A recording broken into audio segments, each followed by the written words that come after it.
in 1980, less than 15% of the region's Black population lived in the suburbs. Right. But today, or as of the date of that report, it was a 50-50 split. Yes. So literally, if you take the entire Black population of the Detroit region, 50% live within the city of Detroit, 50% live without the city of Detroit, but their realities are quite stark and quite different. And so for you, when you hear and see that data, is there another story that needs to be told about that bifurcation? Yeah.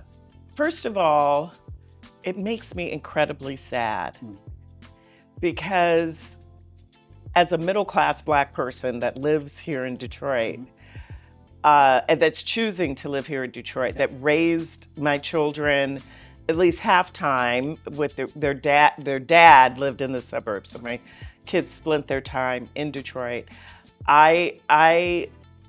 It made me sad that my people who I'm close to, my friends, didn't see the opportunity to live here. And so for years, I used to get really mad about that. I used to get, I used to take it very personally if you didn't want to be here, right, with us.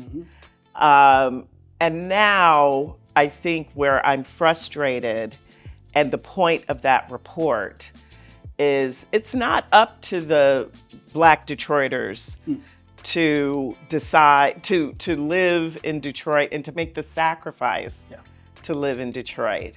It's up to the change makers here in Detroit to create neighborhoods that fit a diverse income, diverse needs, right? For families to stay and families to be able to choose Detroit.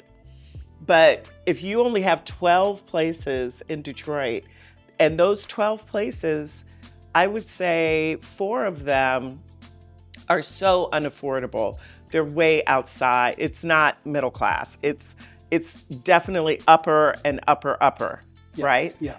And so then, like, where would they have to? Why should Where'd they go? Yeah. Yeah, like, why should they have to live? I'm going to fix up this abandoned house on Calvert and try to make it work. Welcome to Better Things, the podcast where Detroit's change makers and boldest voices unite for authentic conversations. We highlight the people who are building businesses, driving progress, shaping culture, and pushing the city forward one neighborhood and one voice at a time. I'm Diallo Smith, President and CEO of Life Remodeled, and we're diving into the heart of Detroit to hear directly from those redefining what's possible in this city. Today's conversation is with Anika Goss. She is the Chief Executive Officer at Detroit Future City. Let's dive into it. So we are here with Anika Goss. She is the CEO of Detroit Future Cities. The Detroit Future Cities is a think and do tank in Detroit focused on land use, sustainability, community economic development, and economic equity.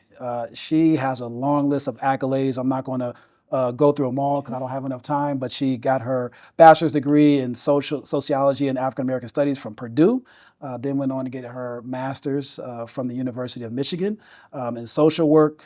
She's been doing social impact work in some way, shape, or form for the last 25 years. She is a hallmark of leadership in this city. I believe one of the most critical and important minds of this city and thinking about what the future of the city can be.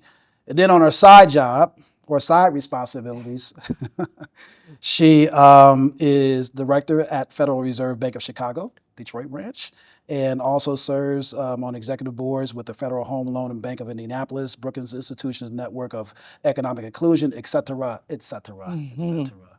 Thank you so much for being on Better Things. Thank you for having me. Yeah, very good. So I always start the conversation this way. Okay. We are a podcast that focuses on Detroit neighborhoods, and everybody has a great memory of Detroit neighborhoods, whether it's in the past or more recent. So for you, what is your best memory of being in a Detroit neighborhood?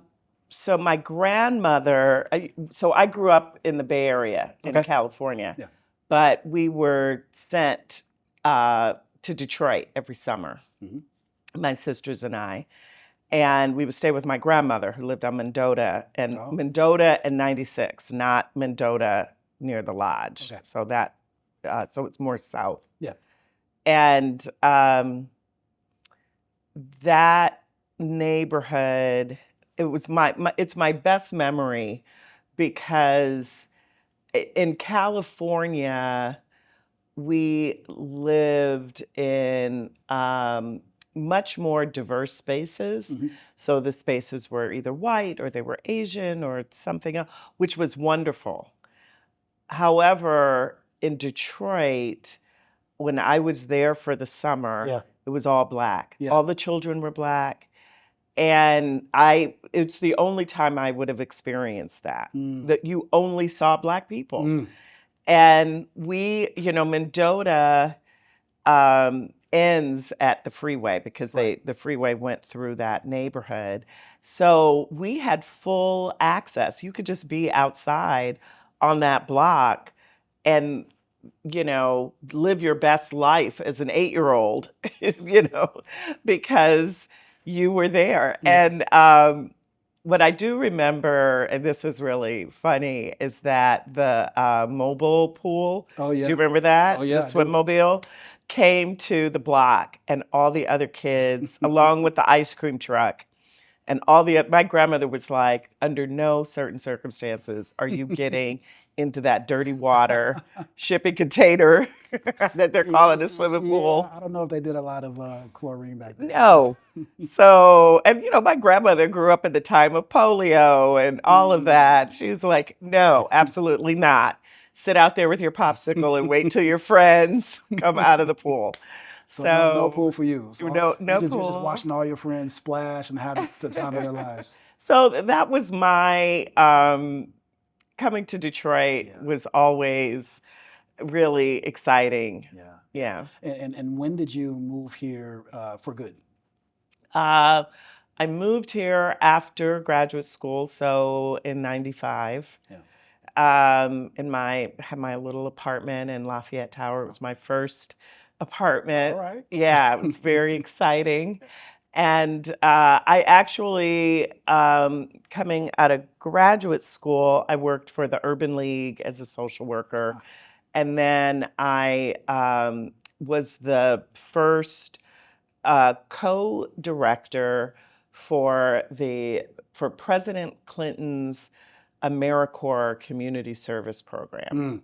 So back then, it was literally we were building the program based on the legislation. Wow.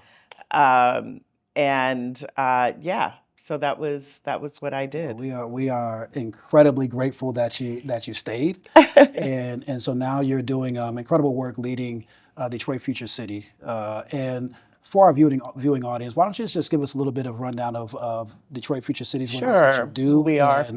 and how you're impacting the city. Yeah, so Detroit Future City, I mean, it's really an honor to work for DFC, to lead DFC, Yep. quite frankly. Um, DFC came out of the Detroit Strategic Framework process in 2012, which is the largest community planning process in the United States. It still is. The planning process itself is displayed in the Cooper Smith Museum of the Smithsonian. So for almost 200,000 Detroiters participated in building a framework for what Detroit's 50-year future would look like.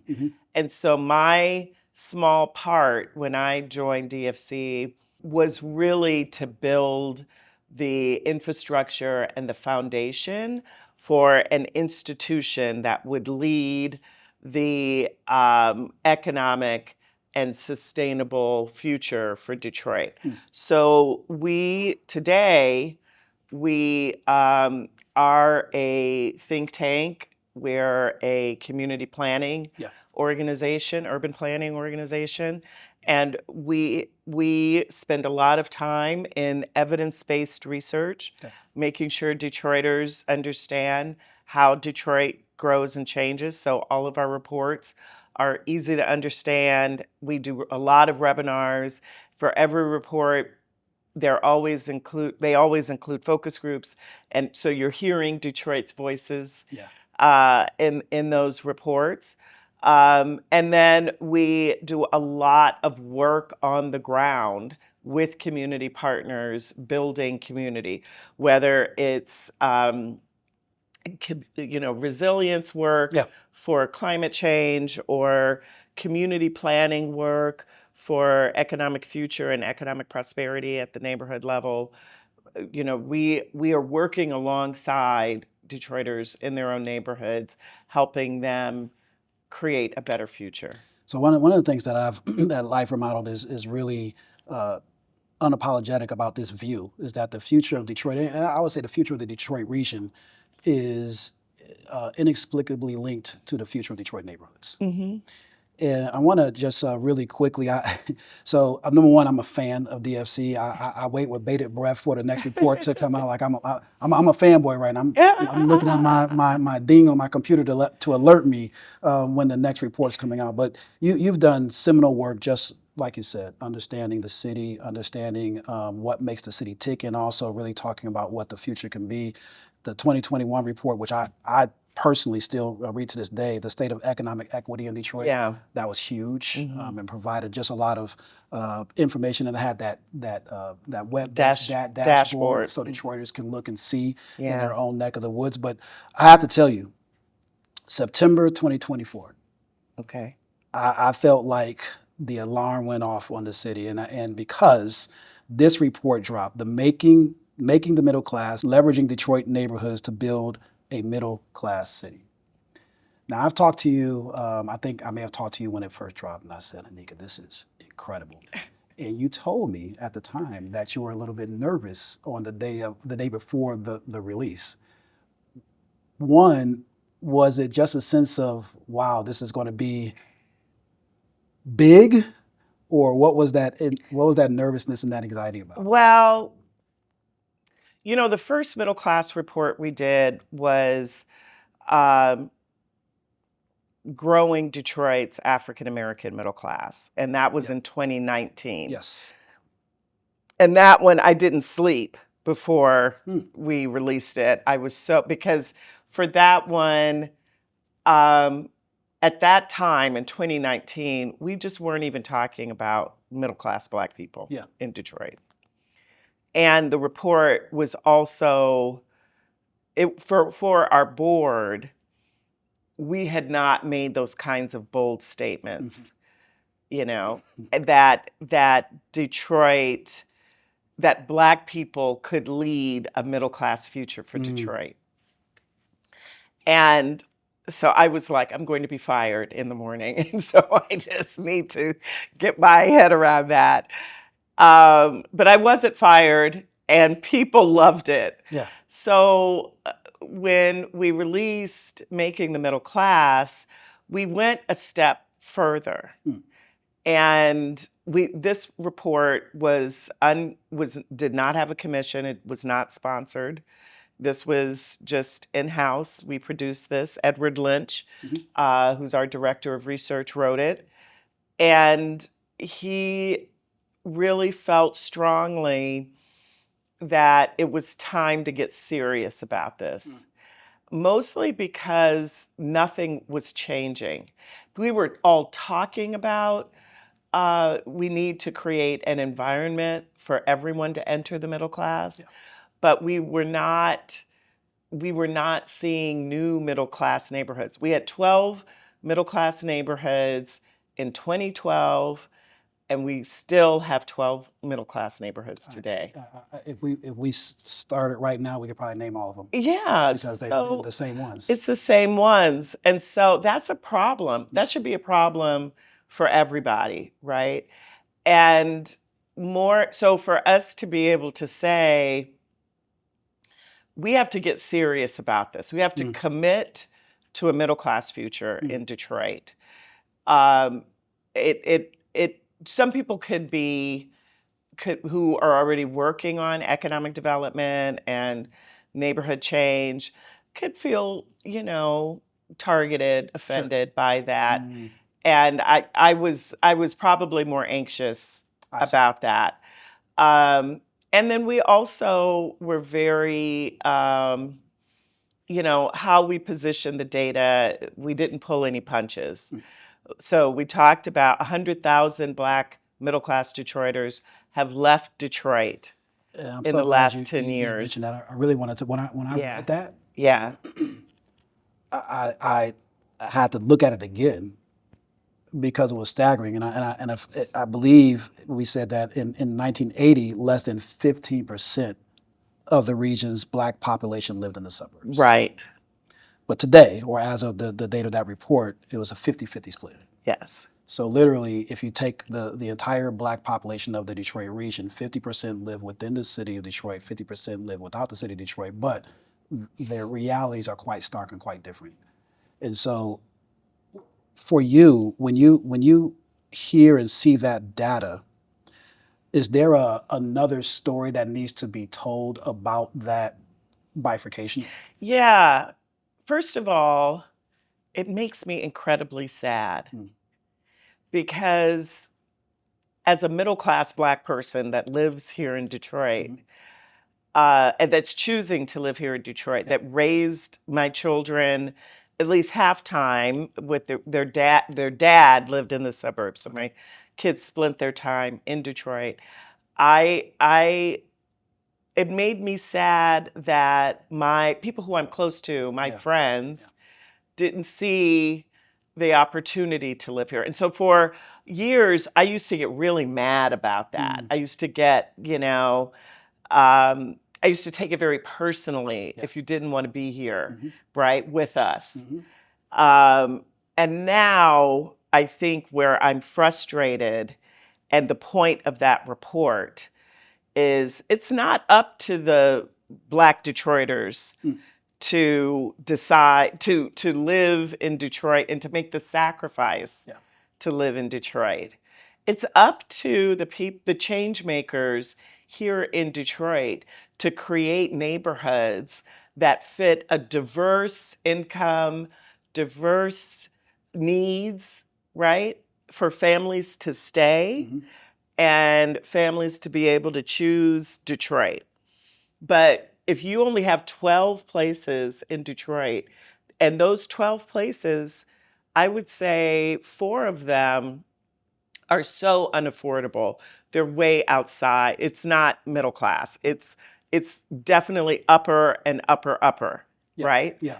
And so then like where would they have to why Where'd should they go? Yeah. yeah, like Yeah. why should they have to live, I'm going to fix up this abandoned house on Calvert and try to make it work. Mhm. Mhm. Why they shouldn't have to do that, Yeah. you Yeah. No, know? and it's interesting. So by being a Detroit native and growing up here, one thing that I do know is that I have a lot of peers, a lot of friends, good friends, Mhm. best friends who was born in the city, lived in the city, grew up in the city, got married, and then began to have children, and then their priorities had to change and shift to Yeah. what they thought would be the best future for their family and their children.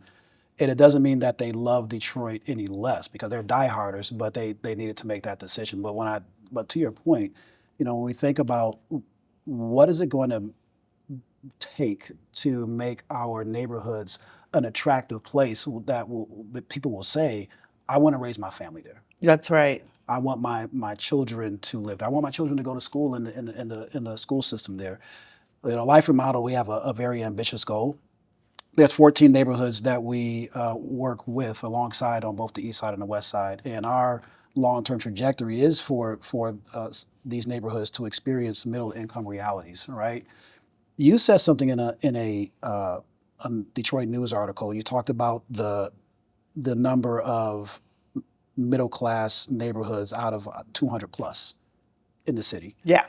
But then you also said that if only two more neighborhoods were to transition from lower income to middle income neighborhoods, that would have a dynamic effect. And I was like, Yeah. really, only two? So Two. so so tell me what happens economically, socially, and otherwise when neighborhoods transition to middle income realities. Well, yeah. So first of all, if the numbers, two neighborhoods would end up being about 33,000 people. Okay. Okay. Okay. And so economically, you the overall um, economic um, metrics Mhm. of the people who are making between 60,000 and 200,000, you would be adding another 32,000 Mm. people to Yes. that. So you Right. have to sort of do the math, which Mhm. I'm not great at. I'm a sociology major. But what that adds to our tax value, Mm. right? Our Mhm. tax base, Mhm. it stabilizes two additional neighborhoods in terms of housing, Mm. in terms of commercial retail, in terms of parks and services. It allows for an additional infusion of capital into those places. Yeah. If you just add two more Just two. neighborhoods. Yeah. Just two. Well, you know what?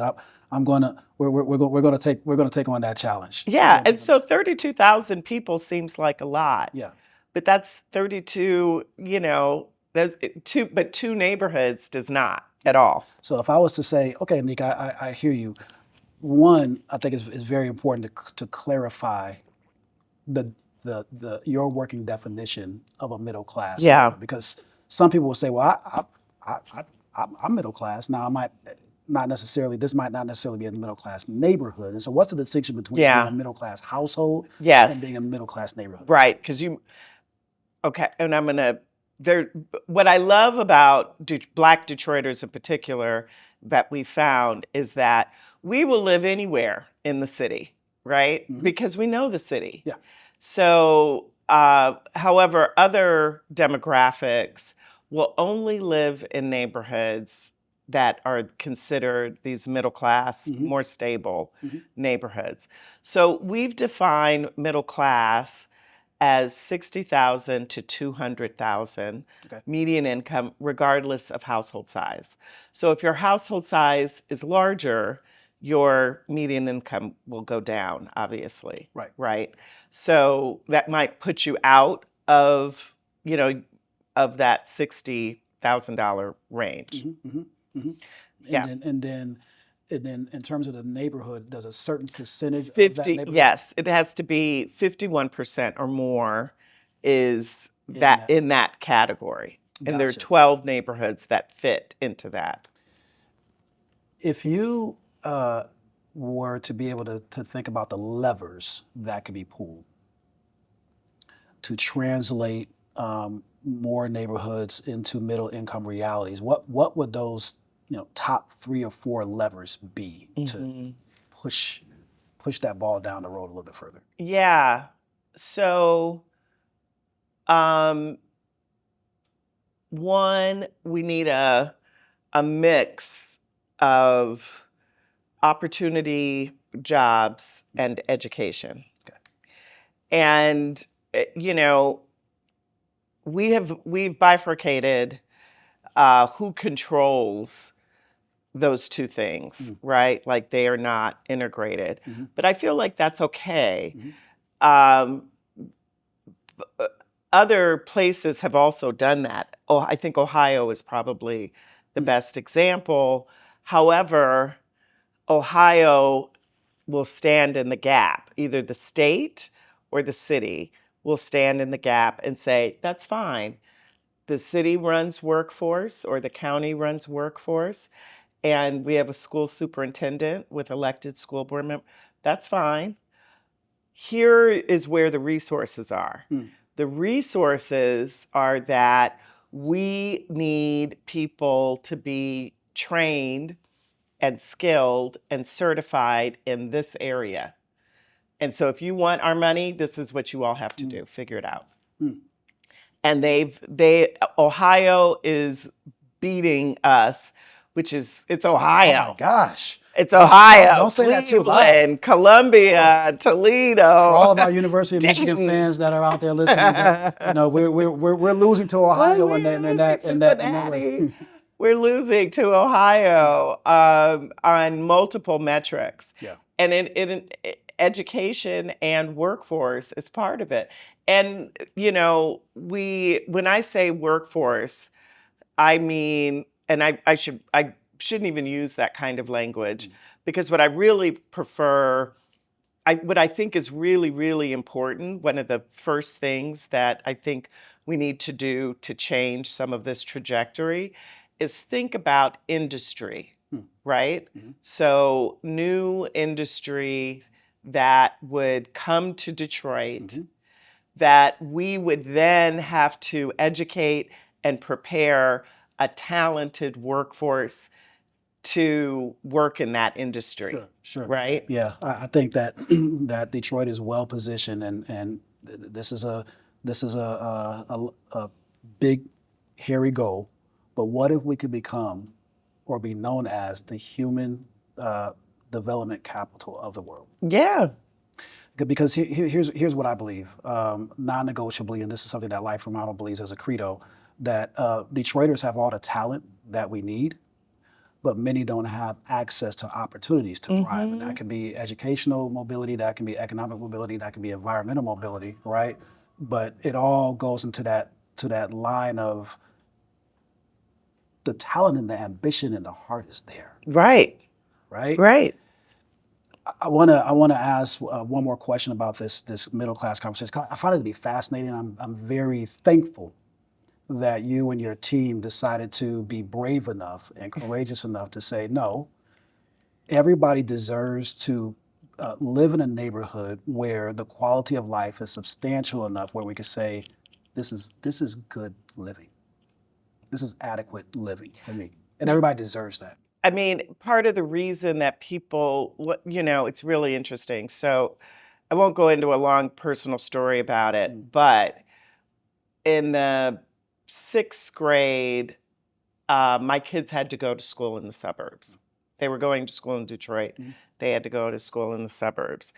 And I would have to drive them from the east side where I live out to the East side, suburbs.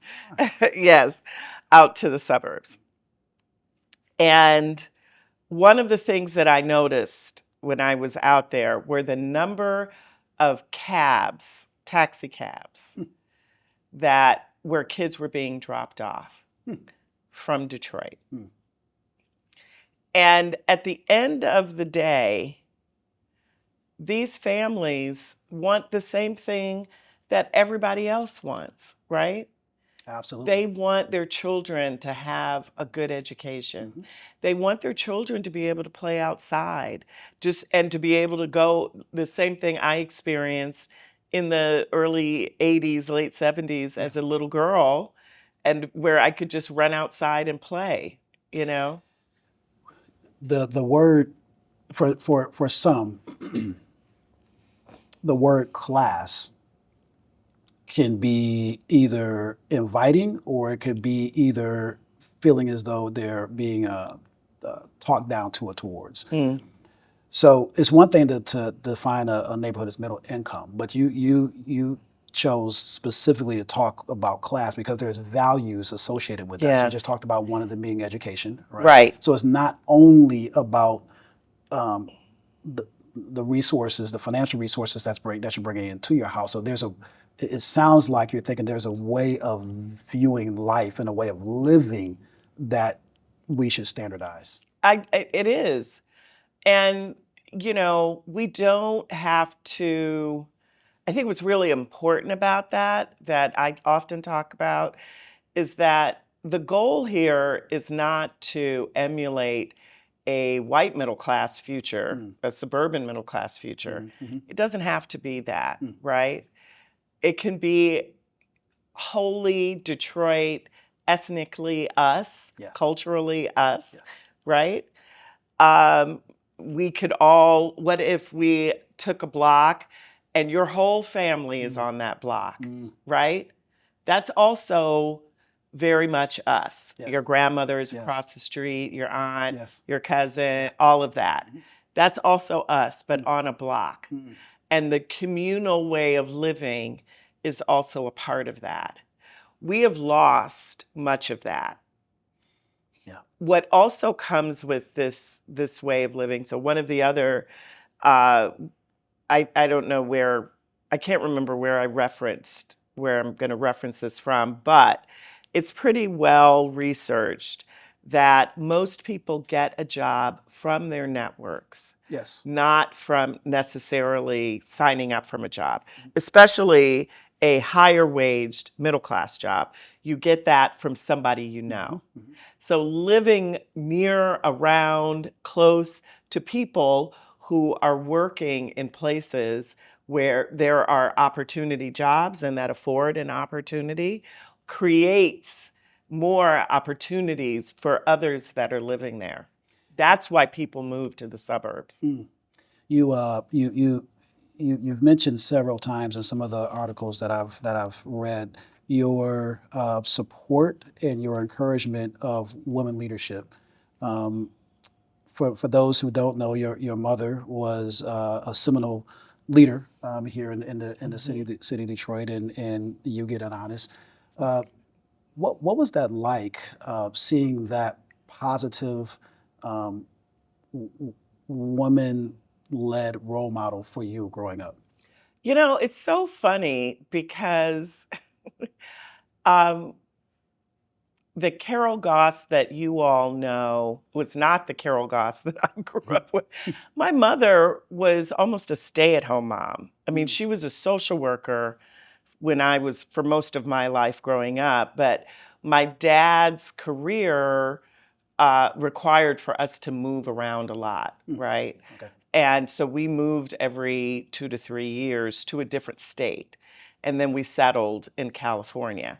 And so my mother always stayed home the first year.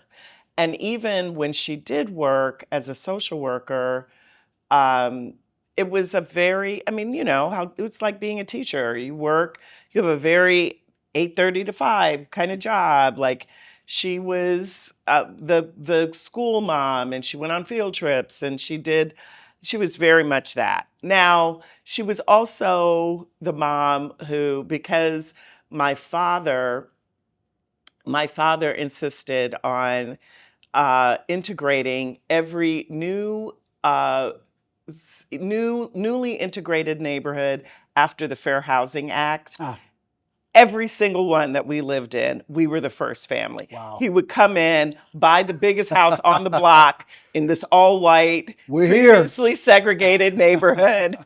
My dad is from Tennessee, so that was really, it was a passion It's project important for you. him. Yeah. And there we were. And my mom would, you know, so my mother was often the Black History speaker. We would often have to volunteer wherever we were. She was the Kwanzaa educator for all these white Yeah. kids. So anyway, my mother was probably a much, you know, not much different than a lot of other mothers. Yeah. It wasn't until like she didn't even start working for foundations, at least for me. I have younger sisters, Okay. and so then she would have been Carol Goss in quotes, more for them. But I was an adult. She started working for the Kellogg Foundation my senior year in high school.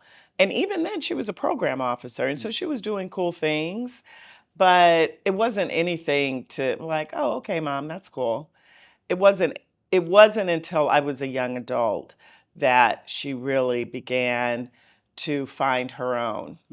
And I think, you know, there is something to say when I think of women's leadership, you know, being raised by a woman that chose to focus on her family, um, and because she could have been whatever she wanted to be years ago, right? She could have been a lawyer, she could have gotten her PhD, she could have done all kinds of things when we were small, and she chose not to do that. And we benefited from that as children. And then, but for me, being a single mother, which was very different than my mother was very clear. Well, you have chosen to work, which is wonderful, and we're here to support your career. But let's be clear, you are also raising these children, right? Which is very Carol Goss. I don't care what it is that you think you're doing. Very You are Carol raising Goss. children, and that is your number one priority. Non-negotiable. Right. So, I do think that what you saw about my mother being such a champion for children, a champion for education, her expectations of the state and the federal government and philanthropy being very, very high on behalf of these children, that is how she used to talk to us as well. There was no difference between the two. No, right. So speaking of women leadership, we are at a very incredible moment in Detroit's history. Yes. Certainly, people like your mother were forerunners, and you picked up the helm. But we have our first woman mayor in the city of Detroit in our long, long history of the city of Detroit.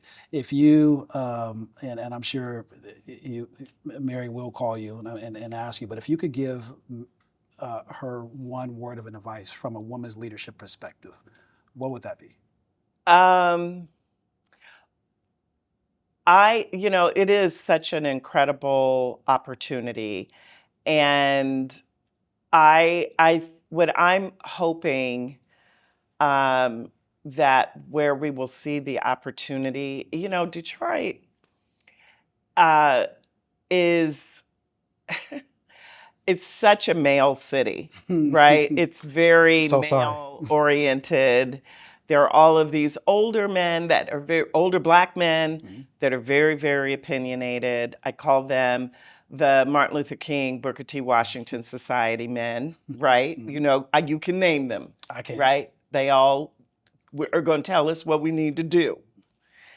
And then there are very quiet but important white men that are actually much more powerful in Detroit than I think we even understand. Like, Detroit is a very black city, but we haven't always had the power that we think we have, right?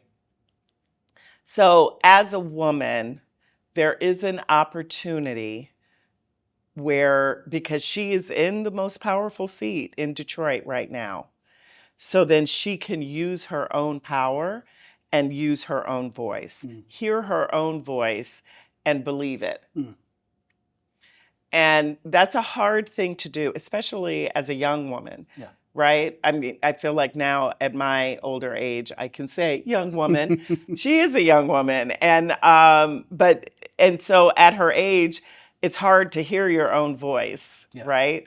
And so I think it's incumbent upon us as women to continue to support her decisions, to support her success, for her being successful, and to protect, right? Because we don't really care what these old guys say, right?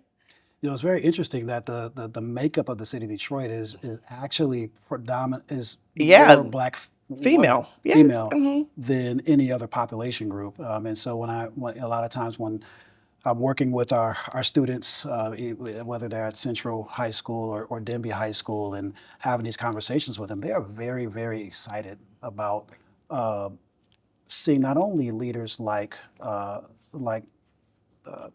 Mayor-elect Sheffield, and even like yourself in those positions, because it gives them a sense of perspective of what they can be and what they can become, and unbashedly too. I think about my own daughter, who's 19, but and is starting to pay attention now to people who are in leadership, but specifically women, and specifically African American women in leadership, and how that just provides such a strong outlet for creating an environment for what they can become. Right. So I appreciate all that you do, and certainly we're looking forward to what Mayor-elect Sheffield is going to do on behalf of the city of Detroit. And I want to end by asking you this one question. So the name of the podcast is called Better Things. Okay. And it's in part a derivative of our city flag, that in Latin, one part of it says, "We hope for better things."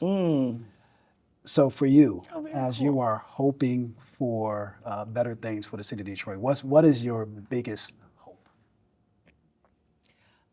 My biggest hope is that Detroit's neighborhood, Detroit is a place where you're choosing to live, and where we are all choosing to live, no matter where you're at on the economic spectrum, right? You're choosing. Detroit is not your last resort. Detroit is your choice. It's a privilege to live here. It's a privilege to be Black and live here. Mic drop. Yeah. Mic drop. Anika, thank you so much. Thank you, We hope this Diallo. won't be This the was last fun. time. Yes. And we'll see you again. Okay, great. Thank you. Thank you for joining this episode of Better Things, and thank you, Anika, for being a guest and for sharing with us today. Join us for future episodes of Better Things as we continue these great conversations with key voices across the city of Detroit. To learn more about Life Remodel's mission, visit liferemodeled.org. That's liferemodeled.org. Detroit City, we'll see you next time.